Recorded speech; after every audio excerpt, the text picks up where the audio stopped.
Butter and garlic lang to mga langga.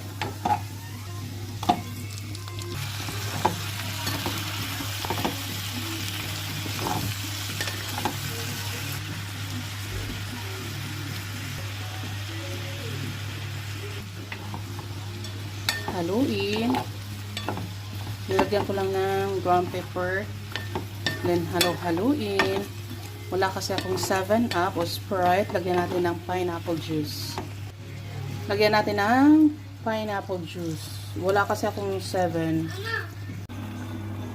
O, diba? Ito na yon mga langga.